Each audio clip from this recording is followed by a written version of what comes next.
Hi friends, welcome back to our channel know how Telugu. India post payment bank IPPB mobile banking యాప్ని ఏ విధంగా use చేయాలి? ఈ app ద్వారా మనము సుకన్య సమృద్ధి స్కీమ్కి సంబంధించి మంత్లీ ప్రీమియం పేమెంట్ చేయొచ్చు.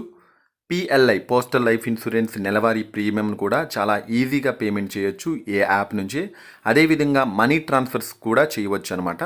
సో ఈ యాప్ గురించి మీకు ఏ విధంగా యూజ్ చేయాలనే పిన్ టు పిన్ ప్రాసెస్ని అయితే మీకు ఈ వీడియోలో తెలియచేయడం జరుగుతుంది. వీడియోని ఎక్కడ స్కిప్ చేయకుండా ఆఖరి వరకు చూడండి, మీకు ఒక క్లారిటీ అనేది వస్తుంది ఫ్రెండ్స్. ముందుగా మీరు ఐపీపీబీ మొబైల్ బ్యాంకింగ్ యాప్ని ప్లేస్టోర్ నుంచి డౌన్లోడ్ చేసుకోండి, లేదంటే వీడియో డిస్క్రిప్షన్లో IPPB mobile banking app link ఇస్తాను, అక్కడి నుంచి కూడా డౌన్లోడ్ చేసుకోవచ్చు. ఆల్రెడీ నా ఛానల్ వీడియోస్లో అసలు ఈ IPPB digital zero balance saving అకౌంట్ని ఇంటి వద్ద నుండి ఏ విధంగా ఓపెన్ చేయవచ్చు అని ఒక వీడియో ఉంది. ఈ ఐపీపీబీ మొబైల్ బ్యాంకింగ్ యాప్ ద్వారా ఫస్ట్ టైం రిజిస్ట్రేషన్ ఏ విధంగా అవ్వాలనే వీడియో కూడా నా ఛానల్లో ఉంది. సో ఆ రెండు వీడియోస్ మీరు చూసినట్లయితే మీకు ఒక క్లారిటీ అనేది వస్తుంది ఫ్రెండ్స్. సో ఆ విధంగా మీరు రిజిస్ట్రేషన్ చేసుకున్న తర్వాత ఐపీపీబీ మొబైల్ బ్యాంకింగ్ యాప్లో సో ఓపెన్ చేస్తే ఇక్కడ ఈ విధంగా ఎంపిన్ అడుగుతుంది. మనం ఆల్రెడీ సెట్ చేసుకున్న 4 డిజిట్ ఎంపిన్ని సో ఇక్కడ మనం ఎంటర్ చేయడం ద్వారా సో సక్సెస్ఫుల్గా ఈ యాప్లోకి అయితే లాగిన్ అవుతాం అనమాట. లాగిన్ అవ్వగానే మనకి ఇంటర్ఫేసు ఈ విధంగా చూపిస్తుంది. ఈ పైన మన అకౌంట్ నేమ్ ఉంటుంది. నెక్స్ట్ మన అకౌంట్లో ఉన్నటువంటి అంటే ఈ ఐపీపీబీ డిజిటల్ సేవింగ్ అకౌంట్లో ఉన్నటువంటి బ్యాలెన్స్ ఇక్కడ మనకి చూపించడం జరుగుతుంది. సో ఇది సేఫ్టీ పర్పస్, సో అమౌంట్ అయితే చూపించదు. ఈ ఐ సింబల్ మీద మీరు సో ఇలా టచ్ చేయగానే అమౌంట్ ఎంత ఉన్నది అనేది చూపిస్తుంది. దాని కింద మినీ స్టేట్మెంట్ ఉంటుంది. మినీ స్టేట్మెంట్ మీద మీరు క్లిక్ చేయగానే ఈ విధంగా లాస్ట్ మనం ట్రాన్సాక్షన్ చేసిన సో క్రెడిట్ డిడక్ట్ సంబంధించిన ఈ వాల్యూస్ అయితే చూపించడం జరుగుతుంది.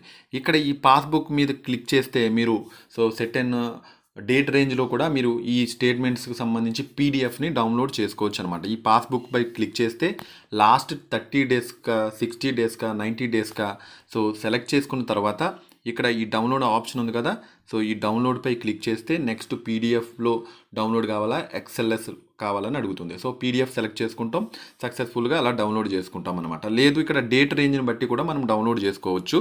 ఇక్కడ fund transfers, UPI services, my services ఇలా మనకి రకరకాల ఆప్షన్స్ ఉన్నాయి. బిల్ పేమెంట్స్ అంటే recharge, mobile recharge, electricity bill payment చేయొచ్చు, డిటిహెచ్, గ్యాస్ బుక్ చేసుకోవచ్చు, ఇంకా ఎక్కువ చేసుకోవచ్చు ఈ బిల్ పేమెంట్స్ అనే ఆప్షన్ ద్వారా. ఇందులో ఉన్న ఈ ఆప్షన్సే కొన్ని మనకి ఇక్కడ రిపీట్ అవుతూ ఉంటాయి. ఈ లెఫ్ట్ సైడ్ 3 లైన్స్ ఉంది కదా, ఈ 3 లైన్స్లోనే సో పే బిల్స్లో సేమ్ అవే రిపీట్ అవుతాయి. సో ఇందులో ఉన్న చాలా మటుకు సో ఈ స్క్రీన్ మీద కనబడుతున్న సో ఈ సర్వీసెస్లో చాలా మటుకు సో సేమ్ అయి ఉంటాయి అనమాట.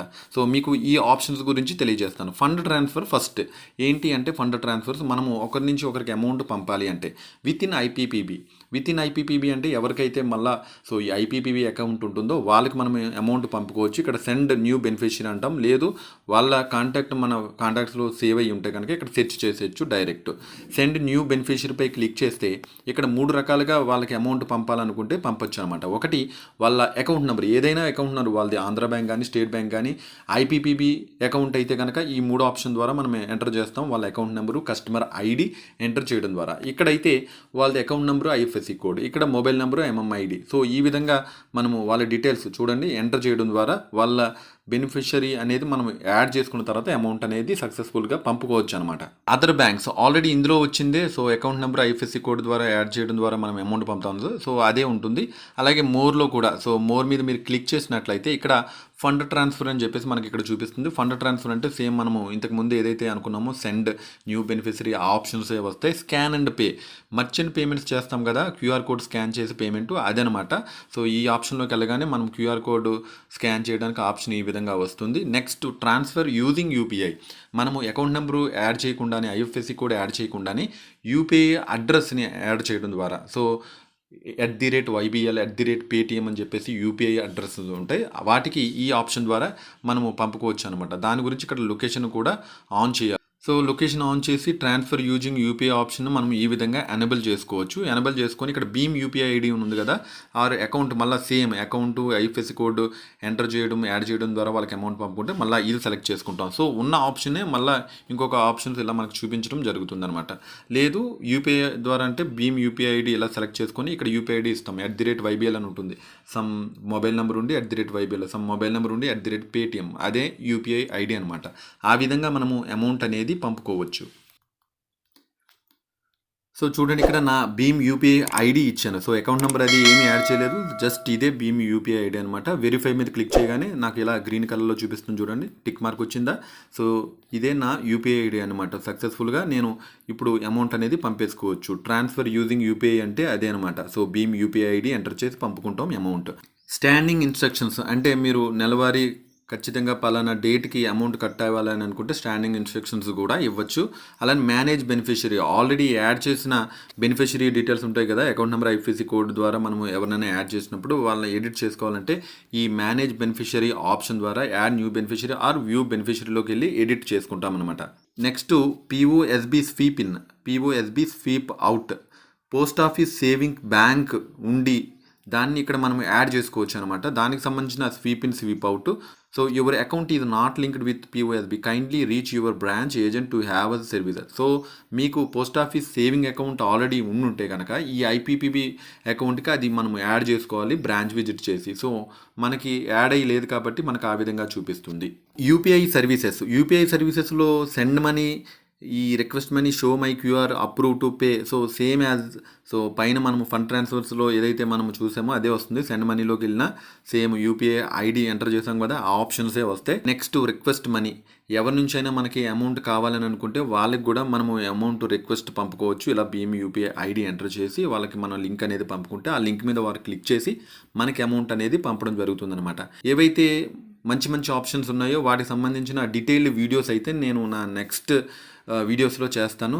నెక్స్ట్ పే బిల్స్, మీరు కరెంట్ బిల్లు కట్టాలన్నా లేకపోతే గ్యాస్ బిల్లు, డిటిహెచ్, ఇలా మనకి రకరకాల సర్వీసెస్ ఇక్కడి నుంచి కూడా మనము పేమెంట్ చేయొచ్చు అనమాట. మై సర్వీసెస్లో పోస్ట్ ఆఫీస్ సర్వీసెస్ అంటే సుకన్య సమృద్ధి, మీరు అమౌంట్ నెలవారీ అమౌంట్ కడదాం అనుకుంటే ఇక్కడి నుంచే కట్టవచ్చు. అలాగే PPF, postal life insurance premium సంబంధించి మీరు అమౌంట్ కట్టాలన్నా సో ఆ డీటెయిల్స్ అన్నీ కూడా ఈ పోస్ట్ ఆఫీస్ సర్వీసెస్లో ఉంటాయి. ఇది ఇంపార్టెంట్ ఆప్షన్ అని చెప్పాలి. నెక్స్ట్ మీరు ఫస్ట్ టైం ఈ అకౌంట్ ఓపెనింగ్ చేసి రిజిస్ట్రేషన్ అయిన తర్వాత రూపే డెబిట్ కార్డు కూడా మీరు ఇక్కడి నుంచే రిక్వెస్ట్ పెట్టుకోవచ్చు అనమాట. కొత్త రూపే డెబిట్ కార్డ్కి రిక్వెస్ట్ వర్చువల్ డెబిట్ కార్డు అని ఉంది కదా, సో ఈ వర్చువల్ డెబిట్ కార్డు మీద క్లిక్ చేసి మనం కొత్త కార్డుకి అనేది అప్లై చేసుకోవచ్చు. ఈ సర్వీసెస్పై క్లిక్ చేసినట్లయితే సో డిఫరెంట్ ఆప్షన్స్, మీరు నామినీ అప్డేట్ చేసుకోవాలన్నా, మీ పాన్ అప్డేట్ చేసుకోవాలన్నా, ఆధార్ లింక్ చేయాలన్నా, మీ ఈమెయిల్ ఐడి అప్డేటు, స్టేట్మెంట్ ఆప్షన్స్కి సంబంధించి రిక్వెస్ట్ అండ్ కంప్లైంట్స్ అంటే ట్రాన్సాక్షన్ స్టేట్మెంట్ కావాలన్నా, ఇంకా ఫీడ్బ్యాక్ అండ్ సజెషన్స్,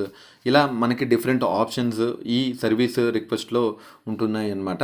ఇక్కడ ఆల్ అకౌంట్స్ అంటే ఈ ఐపీపీబీ అకౌంట్కి సంబంధించిన డీటెయిల్స్, సేవింగ్ అకౌంట్ నెంబరు, మీ బ్యాలెన్స్ సంబంధించి ఏ బ్రాంచ్, మీ ఐఎఫ్ఎస్సి కోడ్, సో ఈ డీటెయిల్స్ అనేవి ఇక్కడ మనకు చూపించడం జరుగుతుంది. లాస్ట్ 10 ట్రాన్సాక్షన్స్ చూడాలనుకుంటే ఇక్కడి నుంచి కూడా మనము చూడొచ్చు అనమాట. ఈ విధంగా IPPB mobile banking app services అనేవి పొందవచ్చు. అలాగే ఈ లెఫ్ట్ 3 లైన్స్ క్లిక్ చేస్తే ఇక్కడ కూడా సేమ్ అవే ఆప్షన్స్ ఉంటాయి. Send money, manage beneficiary, pay bills, services, my profile. ఈ మై ప్రొఫైల్ మీద మీరు క్లిక్ చేసినట్లయితే ఇక్కడ మీరు అకౌంట్ ఓపెన్ చేసినప్పుడు ఇచ్చినటువంటి అడ్రస్, మీ mobile number, email ID, PAN number, అలానే మీ ఐపీపీబీ అకౌంట్కి సంబంధించిన ఇక్కడ క్యూఆర్ కోడ్ అనేది చూపించడం జరుగుతుంది. ఇలా చెప్పాను కదా, సో యూపీఐ ఐడి అని చెప్పేసి పోస్ట్ పేమెంట్ బ్యాంక్ సంబంధించి యూపీఐ ఐడి ఇదనమాట. మొబైల్ నెంబర్ ఉండి పోస్ట్ బ్యాంక్ అని ఉంది కదా, సో ఇది యూపీఐ ఐడి అవుతుంది. నెక్స్ట్ ఏదైతే మనం యాప్ లాగిన్ అవుతున్నామో, యాప్ లాగిన్ అయ్యేటప్పుడు పిన్ ఇచ్చుకున్నాం కదా, ఎంపిన్ కనుక మీరు మార్చుకుందాం అనుకుంటే మార్చుకోవచ్చు.